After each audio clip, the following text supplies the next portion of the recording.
Hello, folks. Hope you're doing all right. Welcome to Stay Well with Dr. Zorba Pastor. And that is me. Catchy tune. It's an earworm. It is.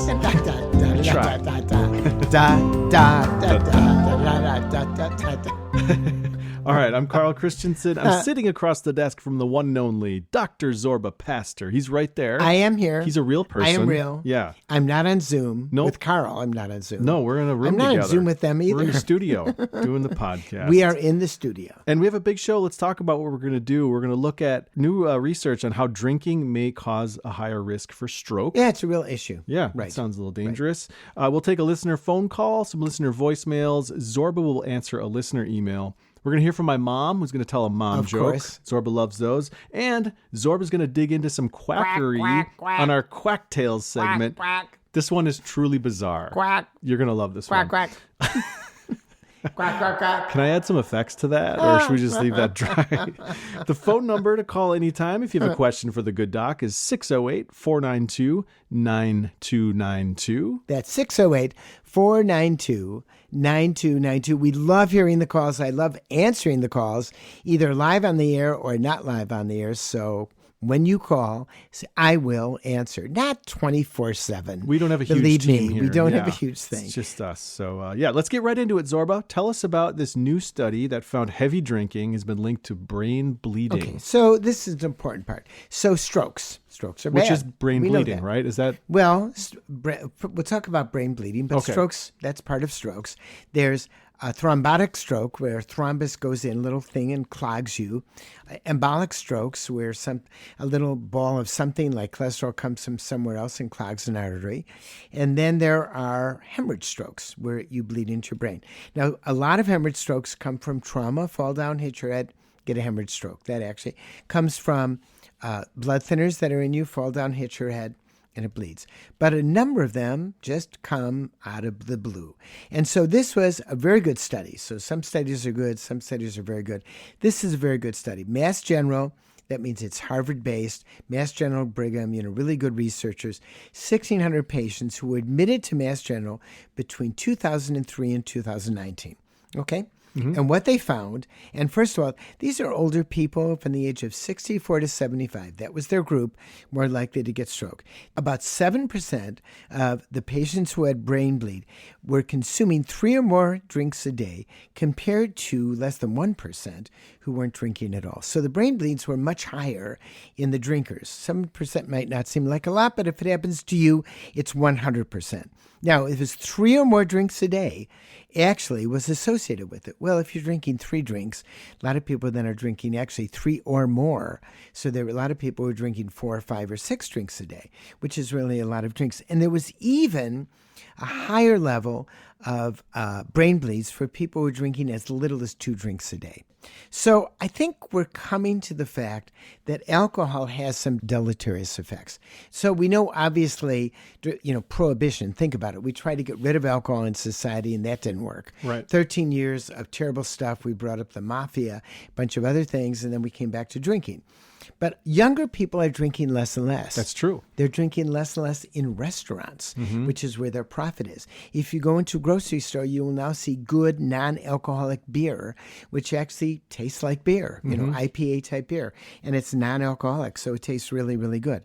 So I think if you're drinking, and I often will have some wine with my meal or some beer. If you're drinking, the less you drink, the better off you are. Mm-hmm. So I'm in for small steps. Maybe you want to have a glass of wine with your meal. How many ounces are you going to have? How much wine do you really want? Do you want to have enough wine to be buzzed? If you do, it's probably too much wine. On an occasional basis, I don't know. That always seems to me to be okay when the Packers are winning and they go to the Super Bowl. I might have a few more. Come on. Once every how many years? Yes, every how many years. But anyway, I might have a little more wine, or might have a little more beer. But what are you doing every day? What is your daily habit? And the answer is less alcohol is better for you. If you have a question for the good doc, the number to call anytime is 608-492-9292. That's 608-492-9292. We love the calls. I love to answer the calls. And when you call, I will answer it. Well, I won't answer it if you call in the middle of the night. I will just answer it sometime in the future. Sounds like you're going to call. We're a small team here. We don't you have will a leave whole an army. You will leave an answer on the phone, and I will attend to it. A voicemail. Yeah, exactly. All right, let's go to one of those callers now. This is a caller from Wisconsin. Hi. Hi, I'm Karl Christenson. Another Karl Christenson. Now, wait a minute, Karl, I wonder if he looks like you. Does he have a mustache? Do you have a mustache, Karl Christenson? I don't. I don't have a mustache. Sorry. I have one right now. You're not the same. You're not the same Karl. It's a temporary That's it. one. But... Karl and Karl. Sounds Yeah. like a dance team or something. Karl and Karl. Here's Karl and Karl, and Like we're a a dance team. maybe a figure skating duo. Figure skating. Karl and Karl. That's right. Or a cartoon. It's Karl and Karl. Karl and Karl. Or a Saturday Night Live routine. Oh, Karl and Karl. There you go. You got it. See? I like going. that. So how can we help you? See, I have a question. I had GERD, which was pretty bad for the past 10 years. And I ended up with Barrett's. Oh, with esophagus. Barrett's esophagus, right? So you had a scope. They looked down there, and at the junction of the stomach and the beginning of the esophagus, you have something called Barrett's esophagus, an abnormality. That can be a harbinger of cancer. That's the issue. Right, and I had a TIF procedure to help with that. TIF So, procedure. You mean, why did you have a TIF procedure? And explain exactly what that acronym is. I mean, I can imagine what you had, but... Well, I guess how I understood it is it's they take part of the stomach and then remake that top of the stomach. Right. Yeah, it's a wraparound to decrease basically the acid that's slushing up to the bottom of your esophagus, because basically the valve there is not working correctly. It's not working well enough. Right. And I guess my question would be, how often should I have that looked at? Oh, that's a good question. When did you have the procedure done? 11 years ago. Oh, well, that's quite a long. Did you have it done after because Prilosec and other drugs like that did not work? Is that why it was done, or? Actually, I had it done because both of my uncles ended up with esophageal cancer. Oh, got it. Okay, so you had risk factors for that, and you haven't had it looked at for 11 years. Right. So why did you decide now, after 11 years, to ask that question? Let me guess, because we have the world's greatest podcast, and you figured you could get the answers. I'm leaning towards that. Well, actually, the TIF procedure works so well. Yeah, it does. It works so well. I just That's right. I forgot about it. Do you take Prilosec or omeprazole or anything, or just nothing? Nope, nothing at all. Great.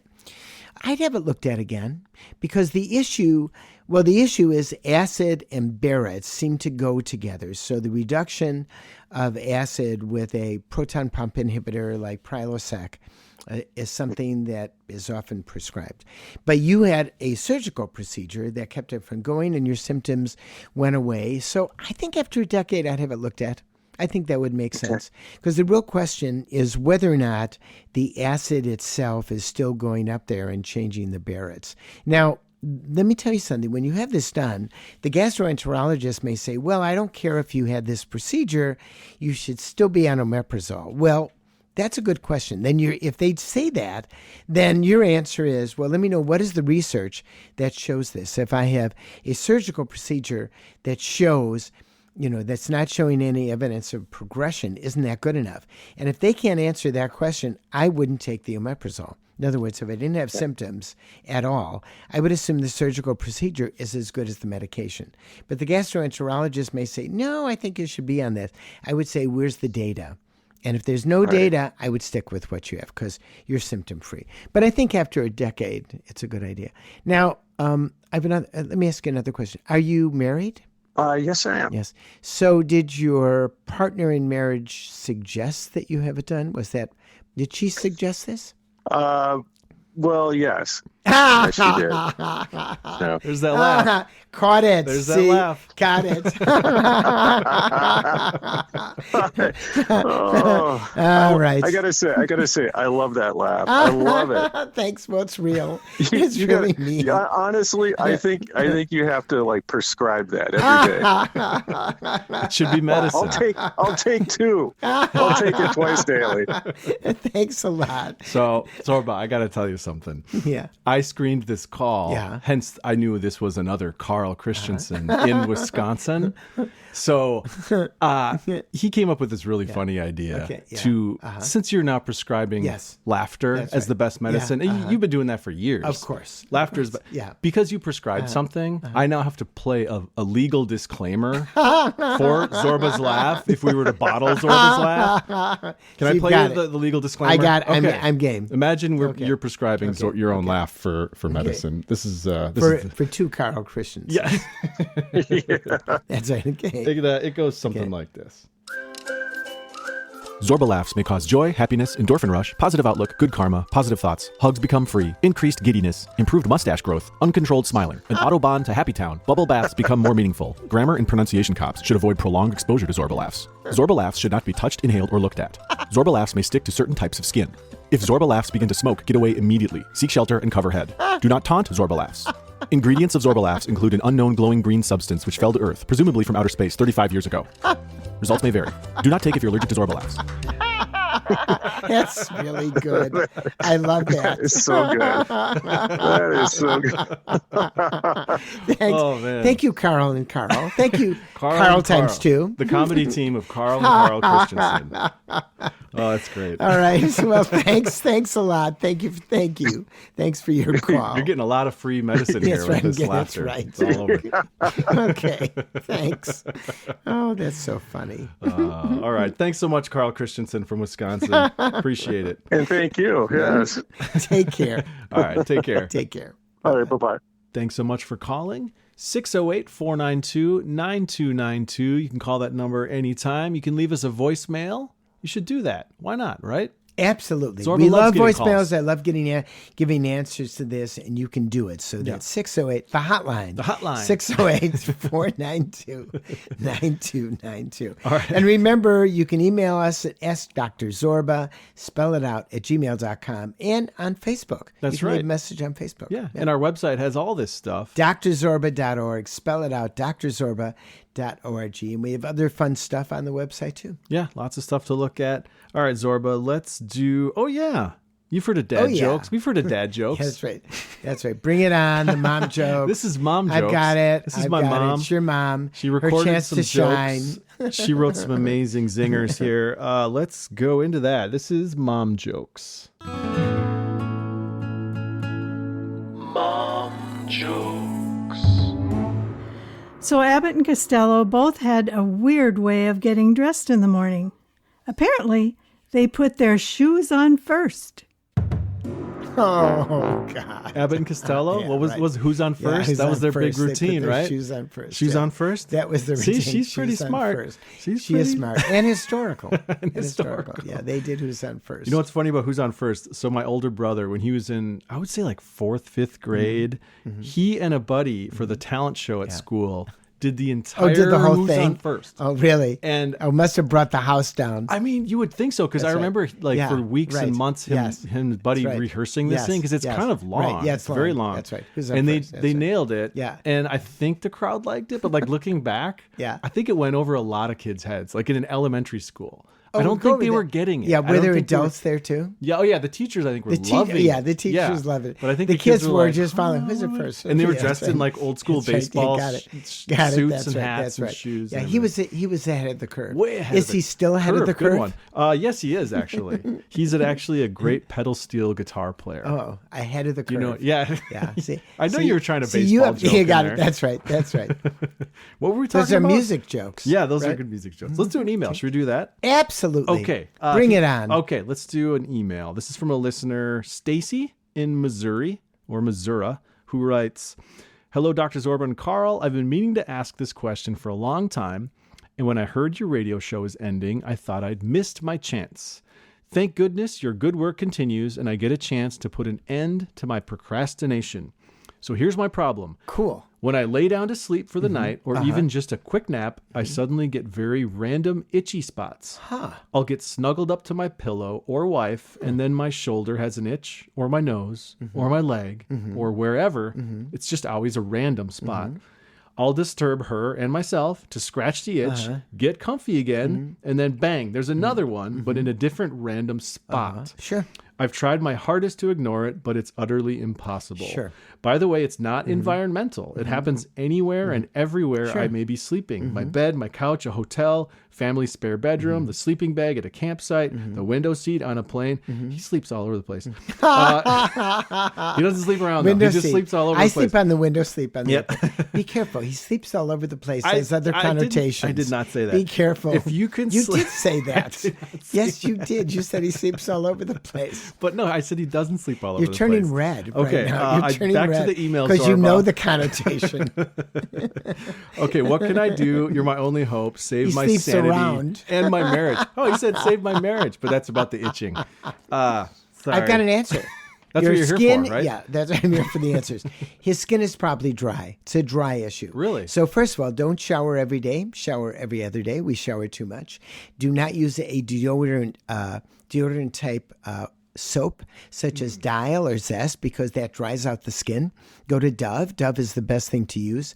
Another one called Basis, but you want to use, Aveeno products also are good, Aveeno liquid, and that's what you do. And what you do is you shower less and dry your skin out less. So when he's laying down, it's the dry skin that is causing him to itch. And for some reason during the day, we don't pay attention to it, but when we lay down, our environment comes in and aches and pains. I've got wrist pain. If I think about it today, I have wrist pain. It doesn't bother me until I lay down. And I'm trying to quiet my mind, which is, by the way, really tough. Quieting my mind. I've just got my hands on there. Quiet.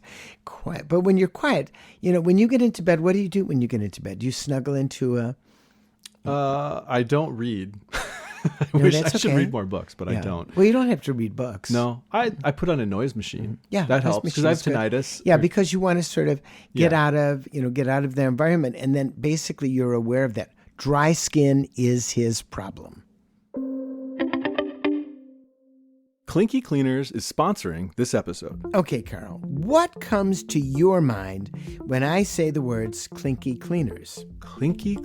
So back when I was younger, maybe in my mid-20s. You were younger sometime? At one point I was younger, I swear. Okay. And all my friends, people were getting married, like in your mid-20s, late 20s. Right. You're going to a lot of weddings. Yeah. And I had this one dress shirt, like one white dress shirt that I would wear to all the weddings because I just didn't have a lot of nicer clothes. I'm there. And eventually my girlfriend at the time, who's now my wife, she's like, Karl, you got to wash that white. Terrible. It's just getting ring around the collar. So I took it to Clinky Cleaners. That was the first time I went there. And of course they did a great job. It was fantastic. Absolutely. Clinky Cleaners, locally owned since 1958. And tell them Zorba sent you.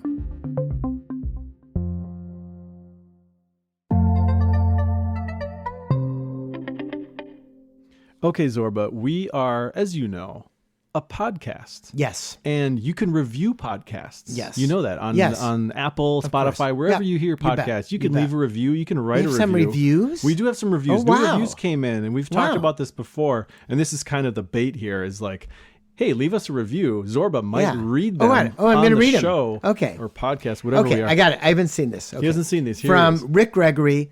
I faithfully listen to Zorba's radio show, and I am very happy he's continuing his medical advice with this podcast. Thank you. Wonderful. Thanks, Rick. Wonderful. Thank you, Rick. We're from Stuart the Bun. Yay! I love your show. So glad you have a podcast. Thank you. Thank you. Stuart the Bun? Stuart the Bun. Hey, I like Stuart the Bun. Names. Now we have Disco Stew 808. Oh, Maybe these names are getting better. Yeah. This is a refreshing, it's really nice. Long one. Well, longer. Not that long. Let's hear it. Come on, It's Disco not that long. Stew. It's not 2 pages. This is a refreshing and insightful health podcast that blends expert medical knowledge, thank you, with a warm, joyful approach to wellness. I love it. Dr. Pastor's decades of experience as a family physician shine through every episode where he offers practical advice, thoughtful answers to listener questions, and an optimistic outlook on living a vibrant, healthy life. Way to go. The mix of science-based insights, I would have written this. The mix of science-based insights and holistic health perspectives makes this podcast both trustworthy and approachable. Whether you're looking to stay informed on the latest health issues or just want to feel inspired to take better care of yourself, this show is a must listen. It's so nice. Disco Stew. Really. The humor and genuine care Dr. Pastor brings makes every episode engaging and uplifting. Highly recommended for anyone interested in health, wellness, and living life well. Wow. That's the most I think you've ever read on this show, by the way. By the way, it definitely is. Thanks, Disco Stew. That was really But nice. I got to tell you something. This is dynamite. That's a 10. That's a 10. That's a 10. Disco Doesn't Stew get got better. a 10. 10. That's 10. Thank you. nice. Really. Yeah. I'm And hey, putting if you have a review- putting my hand over my heart right now. Yeah. That's a 10. That's nice. Yeah, That's I'm very doing nice. I'm doing as the Vulcan would do it. That's the Vulcan. That's the Vulcan way. That's the Vulcan way. Didn't you see this? I've seen Star Trek. Yeah, that's what the they Vulcan do. way. Yeah. He's the putting Vulcan his way. fist over his heart. Heart. Yeah. That's right. Got it. That's right. Vulcan. Vulcan. I'm not a Vulcan. Hey, if you want to leave a review, Zorba might read Please it do on the it show. on Facebook. Yeah. Please do that. Leave On a review. Facebook, on we're the going to read podcast on the platform. podcast platform. We're going to Wherever. leave reviews. And frankly, we are always looking for more people for the podcast. We've got a lot of listeners. We're looking for more listeners because eventually, the more listeners we have, the better off it's going to be because we are giving good, curated medical information that is science-based, not based on politics, not based on screwy ideas that need a pushback because they are not scientifically based, not based on what a movie star will say, not based on what many podcast simulators will say because they just want to move the needle there so they can sell more space. This is science-based. Thank you. Okay, listeners, if you have a question for the good doc, 608-492-9292. You can leave a voicemail. Let's go to a voicemail now. This is from a listener in Wisconsin. Oh, I'm 75 years old almost and have a bad right hip due to apparently arthritis. My physician recommended a hip replacement, and the surgeon looked at the x-rays and recommended a replacement. But I'm reluctant to do it. I'm still walking. I'm limping, though. But I've become aware of this Kinetics place that offers surgery-free. What they do is inject stem cells and do laser stuff in there. And it's a surgery-free thing meant to help your cartilage grow back. And I wondered what you thought of that. Not covered by insurance, but thought I'd ask what you thought, if it's a viable alternative to surgery and replacement. Thanks. Save your money. Okay, I thought you might say that. It does not work. Now, some people say it'll work, but it works as well as a placebo. When they inject it into your joint, and when you actually look at it, and there's some good scientific research, it's the same as injecting saline, which is salt water, into the joint. Nothing that we have right now will grow back cartilage. Sorry, I'd love it to happen. My recommendation is hip replacements are great. Now, can you get by without one? Of course you can. Does it ruin your life? Well, it depends on what you want in your life. For some people, it's a little limp and they can do everything they want to do. And for other people, they say, I'm not going to do as much. I'm not going to go to that show. I'm not going to go to the fair. I'm not going to walk around. I'm not going to go to a restaurant because I have hip pain. If it's doing that much to your body, get that. It is one of the miracles that has really transpired since I first started medicine. When I first started practicing medicine in the 70s, it was really just the beginning of hip replacements. They are so much better now that they do the hip replacement and you are out of there the next day. The recovery is minimal. And the reason why insurance doesn't pay for it is it doesn't work. Okay, Zorba. Throughout the history of medicine, we've seen countless contraptions and elixirs claiming to cure ailments and professing miraculous health benefits. And we still do, as you know. So let's tromp our way through the murky past of medical quackery in the segment we're calling Quack Tales. Quack tales. Quack, quack. All right, so I love that. Quack, quack, quack. Zorba, lots of the quackery we talk about, it came from, a long time The ago, distant past. 1800s, That's or going right. back That's even right. further. This one is actually, this is really funny. This is from the diet-crazed 1980s. That's you remember right. the That's right. 1980s? Everyone was all about diets. Yeah. You know what they say? If you remember the 1980s, you weren't there. No, I think it was That's the the 60s. I've heard I know right. that one. That's right. the 60s. Okay, That's Zorba, right. tell us about Arkansas entrepreneur John D. Miller and the eyeglasses he claimed would help people lose weight. That's right. So, the idea of looking through rose-colored glasses. Sure. By the way, why would you want to have a red tint for everything you look at? I've tried those glasses. I mean, It's they really really don't weird. work very well. Yeah. And think about white. White would look rose-colored, become not good. But anyway, it's a term. It's a term that's there. So, so this was a guy. His name was Dr. D. Miller, John D. Miller, and he recommended wearing two-toned glasses. And this was a gimmick. Change one of the tints to blue and the other one to brown. And basically this blue and brown tint glasses, if you wore them, get this, for just 2 hours a day, it would rechange your subconscious so you wouldn't eat food and you would lose weight, stop smoking, and stop drinking coffee. That's what he did. And he called them dieters glasses. Dieters, and they didn't sell. They weren't talking about a lot of money. They were $19.95. Not bad. Which is not, but it's the 1980s. In the 80s, so what it's is that, probably, like double now maybe? Or Well, it's probably like $40 Yeah. or something, $40, $50. Idea is you'd wear them in the morning, wear them in the afternoon. Strangely enough, you didn't wear them during meals, although they were diet glasses. Then he would give promotional literature. He would advertise in newspapers, supposedly conducted a study with 42 subjects. A lot of them lost weight, and they lost weight because they had the glasses. Well, the FDA did not think he was right. they didn't like these glasses. In 1982, they came to visit him and said, "You're calling these glasses, and they are medical devices." And he would not answer any questions or accept something called the notice of inspection. Okay. When they came in. So he basically said, "You're not coming in my door and looking at it, because then I'm admitting it's a medical device." So subsequently, the FDA knocked down the door. I don't know if they literally knocked Do down they the do door. that? They just... Well, they banged and they insisted. Yeah. You know what they said? "Police, open up." There you go. And he did it. That's what they did. And they seized 652 pairs of glasses, which actually at $20 each, even in the 1980s. It doesn't seem like a lot of glasses. Who knows what this guy was doing, but he wanted to continue to do it. And then they ordered the destruction of all but 75 pairs of the diet glasses. Does it say how they destroyed them? I really want to know. Oh, I don't know. Do they just smash 'em with like a Who big knows what crusher? Who knows what they probably put them in the garbage and had them taken away. Now, my question is, according to the order that I'm reading, they ordered destructions of all but 75 pairs. They hung on to of the some of diet them glasses. for like They- a museum, a quackery I don't museum. know. Quacky museum. But anyway, it's very important to know that quackery can be anywhere, even in the 1980s. You should see these glasses, Zorba. Here's a Let me look photo. at- I'm passing him a photo of these glasses. Oh my goodness! Yeah, well, first and of we'll all, put this on the they're website. Huge glasses. They're huge. I Those mean, are the there was 80s, right? Yeah, Big they were Sally huge Jesse Raphael glasses. And somebody looking for two. Now these colors are different. This is like rose colored on one side and blue on another. You know what? He varied his colors to fit his mood. Oh, no. Thank you very much. Quack quack quack.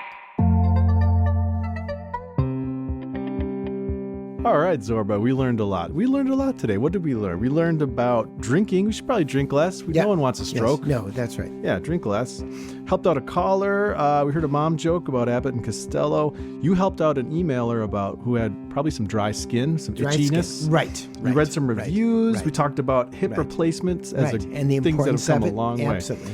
And we just talked about diet glasses. That's right. Probably don't That's work. right. Quackery. Probably. I think we can I want to say- try them. There's I think there's we can 75 say- left. I want to find some. think that's don't work. Yeah, you could. Do you think there's some on eBay? You can find one of these. They're probably worth a lot of money. There's only 75 of them. Well, they sold for $19.95 in 1980. Let's see what they're on eBay. You should look on eBay and see if the glasses All are right. there. They I'm might gonna be look. there. I'm doing that You can right find away. anything on eBay. Well, Yeah. almost anything. Yeah, So, anything. great show. Thank you for listening. We love it. Remember, call us at 608-492-9292. I love answering questions. Email me at askdrzorba, spell it out, at gmail.com. Or, of course, you can put something on Facebook and go to our website, drzorba.org. And don't forget to stay well.